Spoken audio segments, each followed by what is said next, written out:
Hi, I'm Arvin Haddad. I'm the How to Buy a Mansion guy. I'm going to critique the best modern home in Surrey. So if you decide to buy, build, or design a mansion, you won't make the same mistakes. Let's watch this together. Hi everyone, it's Hannah and welcome to another episode of the Luxury Home Show and this stunning brand new property in Surrey. Now it may be raining, but we are not going to let that dampen our spirits when we get to see inside. Honestly, it's amazing. And as we step inside, you'll immediately notice the combination of elegance and functionality. As you can probably tell from the exterior, You're thinking, Arvin, what kind of architectural style is this? Look, at first, I took this very seriously. I opened up my books, went over notes, and I came up with this hypothesis that it's 50% modern, 50% traditional, but they didn't really want them to really integrate with each other. They kind of wanted just borrowed elements of each and put it together. And then I thought maybe I'm overanalyzing this. Maybe some kid in his basement who designed Minecraft's home just came up with this design and gave it to his dad. Okay, so before we go inside and get out of the rain, I just want to show you the exterior of the property. We're on a really quiet road. Can you spot 3 flaws with this property right away? I do this for my subscribers to get good at spotting flaws. That's how you become a good investor, residential real estate investor. I'll give you 3 seconds. 3, 2, 1. First thing first, it's north facing. How do I know that? By the solar panels. That means you're not going to get natural light. And that is a serious factor for properties in England because it's always cloudy. The other element that I don't like about it is that it has a 1-car garage. Now, it rains there all the time. Most people have 2 cars. One of your cars is going to have rain spots on it all the time. That's a negative. The third element is that this is a key-shaped lot. Key-shaped lot is where the shafted lot, it backs up to 3-4 lots on each side. This is bad for privacy. Now, this one actually has 7 neighbors, and it's never good to have that many neighbors in residential real estate. And one of the neighbors seems to be a school where there's a soccer field here. For now, let's go inside.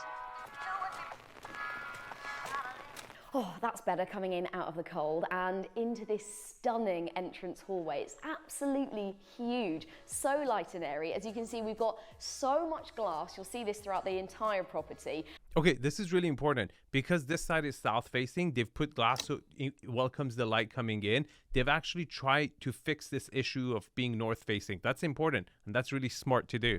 What a wonderful way to be welcomed home. Absolutely stunning. Okay, look at the wow factor. When you come in, you're greeted with this beautiful large foyer, which is fantastic. Stairway is purposely tucked to the side so it won't block your views, and it connects the house really well. Again, it's a very welcoming space. So far, so good. Now, you know you've done well with the interior design when the cloakroom looks this good. I mean, it's massive. And this is just the perfect place to just store all of your shoes, your coats, your bags. Perfect for any East Coast property, London, Europe, right? You need the space. You know, in California, you will never get such a big closet right off the, property because it doesn't rain that often at all. I mean, I would have preferred if the shoe covers were, they had a cover on it and it's not so exposed. But overall, it's a smart choice. And then here is one of my favorite ever vanity rooms. Look at this bathroom. We got sensors in all of the rooms in this house. I like this palette. I wouldn't do a backsplash of pink, but the palette works beautifully. It's very calm. If you are renting this out and hiring it out for photo shoots, and maybe you do a makeup tutorial. What is she talking about? What makeup tutorial? No, I don't do that, man. Hannah, no makeup, man. Lady, I'm sorry. To my right, we've got an office and then a world-class wine room. I love the fact this is in the entrance hallway. I don't think that's a good place to put it. I mean, if you're going all out on your wine cellar, you should create a moment there. You should make it something that where people want to hang out around it or in it. And over here by the front door, I don't think is the best place to put it. So staying in the entrance hallway, I've got to show you the most beautiful staircase. Just look at this. I think it's like a 5 or 6 max.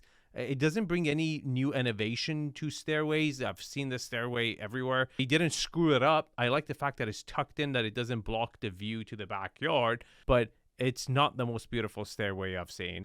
I have to say, this is one of the most beautiful kitchen, dining, living rooms I've ever seen. It's stunning. Wow, what a great room. Pay attention to how everything is glass and they're really addressing the issue that it is north facing. You kind of have the dining area, you know, the kitchen and a family room right next to each other. And then you have that indoor outdoor flow to the whole backyard. Very good room. Very, very good room. So it's like this whole design is actually so far working. The functionality behind it is decent. I mean, you got to admit, they've done a good job. And look at this. I typically don't like darker kitchens, but this one works for me. Why? Because they've introduced natural wood in the cabinetry as an accent. And the light countertops balance the darker cabinets.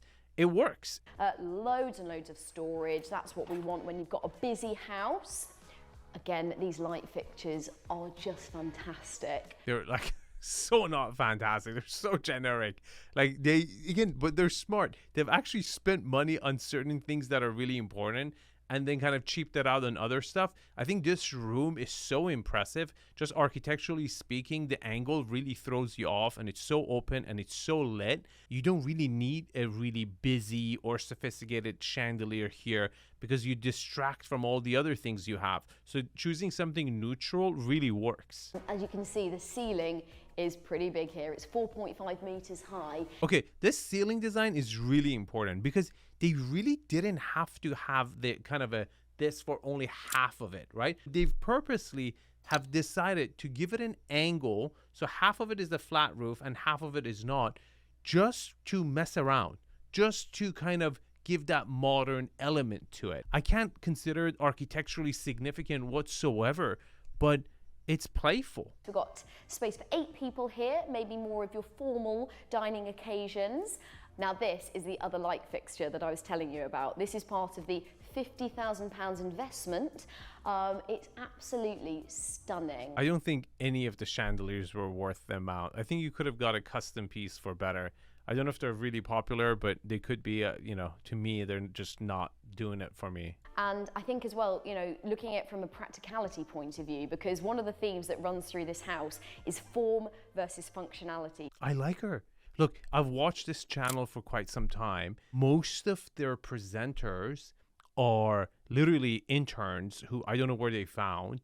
You know, they ran away from their parents' house and they were like, hey, come, you can shoot a video for us. She's actually knowledgeable. So we're leaving the kitchen now through these gorgeous black crystal doors, lovely, and then into the playroom. Very lucky kids. What a fantastic room. What a brilliant move. This is so smart. Anyone with kids, they know that if you don't have a kids room beside their bedrooms, they need another room. If you don't have it, the whole house is going to be a mess. First of all, it's in the heart of the house, so parents could be, you know, very close to attending, or, you know, maids and housekeepers could be right there very close to them. And it has 2 entrances and it opens to the backyard. Amazing. And then I'm going to take you through here just to put things into perspective of where we are. This on my right is the entrance hallway. So then to my left, we're going to the more formal living room. Again, more black crystal doors. As you can probably tell by my echoey voice, it's slightly less furnished in here, but this is a brand new property, so they're still putting their finishing touches. Okay, what an amazing room again. I'm very impressed so far by this design.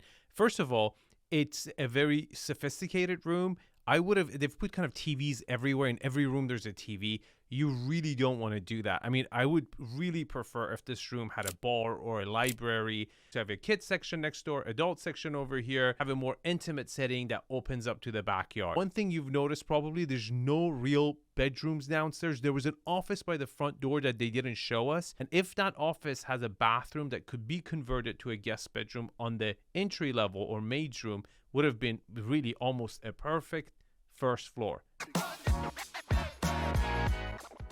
Right, so we've explored the ground floor and we're now up here on the first floor, and here you just get the full impact of the double height ceilings and this incredible light sculpture. This landing area is huge. They haven't really given it much utility, but again, I like how many windows are out here to bring natural light in. It would have been cool to set up maybe a little nook with a small bookcase behind it. I still haven't seen a library. It would have been nice to have one. Bedroom time, so let's pop into this one. Ah, So this is clearly one of the kids' rooms, and it is really lovely. As you can see, there's room here to grow. You can get a nice double bed in here for when they get a little bit older. And you might know by now, I'm a fan of carpets, particularly in bedrooms. It just feels very luxurious and comfy and cozy. So no bathroom in this one. Now, I will go against the grain and tell you, if you are on a budget constraint, I think cutting on making bedrooms share a bathroom, especially for your kids, you know, your kids are going to grow up just fine. You know, they're not going to be mentally twisted if you don't give them a bathroom. Probably you didn't have a bathroom for your, you know, growing up either. That's where you could cut, but you got to make sure that bathroom is amazing. Okay. So far, the size, I don't mind. It seemed like it didn't have enough cabinetry and closet space, again, for even, you know, young kids, but it was okay. The second bedroom, another kid's bedroom here, but this is brilliant. Look at this. A mini walk-in wardrobe. Okay, that's a little bit small, but again, better than not having one. He's lucky, he's got his own ensuite. Really good size ensuite with a double shower there. Okay, this must be their older child. But okay, one very good child bedroom. Again, I don't mind that they didn't go all out on the finishes for the kids' bathroom. Again, if you have budget constraints, as long as you go something durable that doesn't break down and it, you know, it's neutral, which it is, I don't think, you know, if someone is going to, for resale value, they're not going to base their decision on kids' bathrooms, right? That's like really lower down the list. As long as you get everything else right, that will be looked over as like, okay, don't worry, if we want to, we'll fix it, or we just won't even fix that. Huge windows as well. Lots of natural light flooding into their bedrooms. Okay, see, this is the upstairs landing area. It's very comfortable, but I think they've wasted a little bit of space where they could have had less doors and maybe a Jack and Jill bathroom connecting two rooms. I think that's a lot more popular in the United States. But again, if you're having space issues, a Jack and Jill for the kids, again, no one's going to say, oh, I can't believe my kid didn't get their own bathroom. Most people would be okay with that again. We've got our main family bathroom up here, which is just gorgeous. I love these tiles. Only one sink? Are you serious? That's going to be an issue. When, you know, kids want to brush their teeth in the morning and at night getting ready to school, when two kids are trying to get ready at the same time, you know, there's going to be the bottleneck over there. They could have easily put two sinks here. Again, that's a very rookie mistake. Bedroom number 3. Another of the kids' bedrooms. I mean, great views out there to the garden.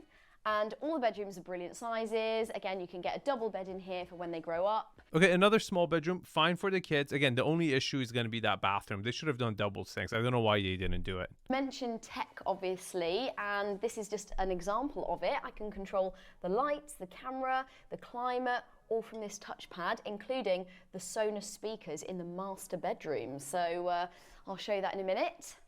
And here we are. That was weird. You had to go through your closet to get to the primary bedroom. And this primary bedroom looks pretty small. I was hoping, you know, you were saving a lot of space for the primary.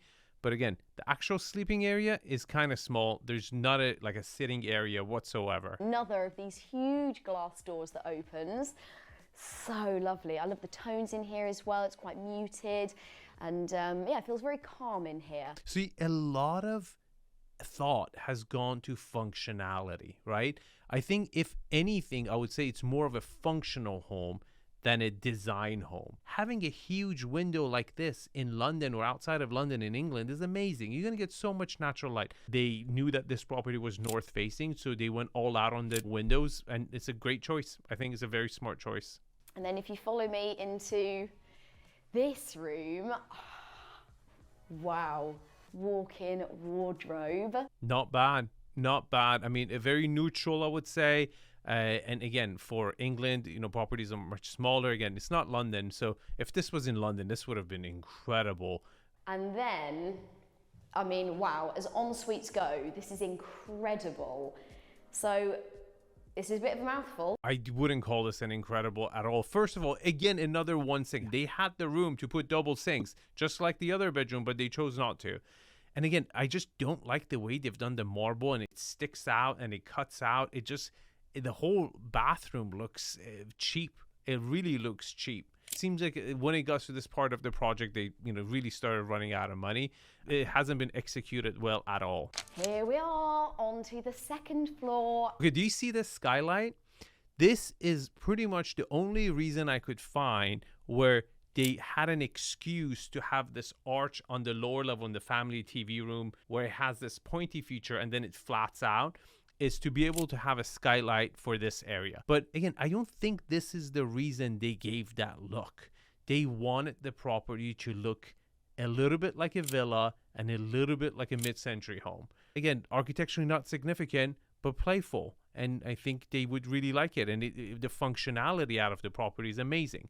And the third story was, I wasn't even expecting that, right? Let's see what it's got. Right, so on my right, we have some storage, very handy. This storage is actually going to be pretty big because if you look from the outside, it covers the whole, left wing of the property. Amazing to have this much storage. This floor, you can kind of do what you want with it, but I think it's a perfect place if you've got friends staying over, they get the whole floor to themselves, or maybe a family member who's staying here a bit more permanently, because we've got a bathroom up here, which is gorgeous. I'll let you pop in there, see what you think. Oh my God, another one sink bathroom. Again, you have 2 bedrooms, you just go 1 sink. And in here, we've got another lovely bedroom. Let's put the light on. This would be the guest bedroom. Now, the flaw in having a guest bedroom all the way on the 3rd floor is that your guest has to go through the 2nd floor into your personal life all the time to get to the family room. And then this room. I mean, the possibilities are endless. Look at this space. Oh my goodness. I mean, my brain already goes movie room. No, I mean, I would go with a game room or a gym. Another fantastic space. What's really impressive is that, yes, they've neglected the design aspect, right? 0 to 10 architecturally, I'll give this house maybe a 4.5, maybe a 5, okay? But the functionality, when you compare it to other properties in England and in London, I would give it a 9, 8.5. There's this other house they've toured this modern house in their channel that I critiqued. It was horrible. Like it was advertised as one of the best modern houses in England. It's ridiculously bad. I have a video of it over here. If you want to consult with me for designing, building, buying, selling real estate, the link is in the description, and I'll see you guys in the comments. Have a good one. Take care.